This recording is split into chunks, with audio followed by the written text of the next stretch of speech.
ya bimeze bite Bana musore? fresh kabisa meze neza nabi. Ariko ngo ubushomeri burakwishe. Bana ubushomeri bumeze nabi. Eh, ariko Nagira mwebwe. oya ariko buriya ngewe hari umuntu nigeze kugira inama kandi murangira ukuntu yakoresha amafaranga afite birangira ateye imbere. Ubwo rero nanjye ngira inama ko ndayafite nanjye. Mfite ibihumbi 30. 30. Ariko 30 ni menshi. Buriya ikintu natojwe no kudaca intege abantu. Aha.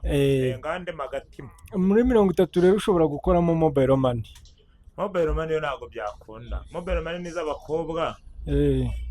Kuko umukobwa ndi umamagara ngaza kubikurire mu rugo akakubikurira 100 akagusigira ibihumbi 10 90 akazijyana. Ubwo biba byagenze gute? Ni tipu uba wamuhembye.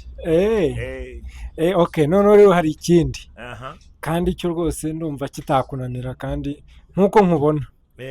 Buriya se ufite ibihumbi 30 harya? Ibihumbi 30 byuzuye.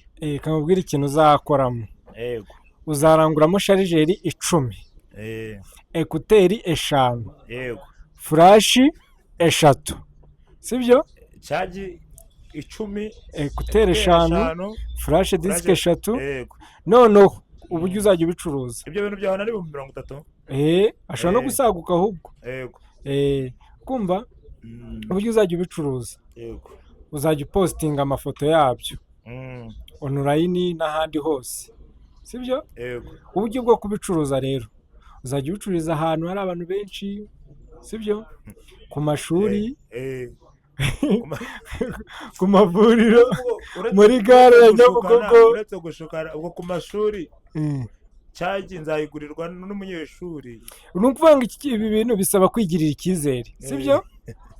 Kwihangana, kutagira isoni zo gutangira. Isoni zo wapi? Ni ukuvuga ngo ku bihumbi 30 byawe ndabizi neza ko ibyo bintu umbwire nkubarire wumve. Okay, ubwo ntacyo niba wumva ko ibyo 30 nabitangizamo business zigakora ngiye kugerageza ndebe nibikunda nzaza ngushimire kwangiriye. Wowe ikintu cya mbere uzirinda ni ukutigirira icyizere cyangwa kugira isoni zo gutangiza capital ntoya. Nta kibazo ngiye kugerageza ndebe. Sawa, turabyumvikanye.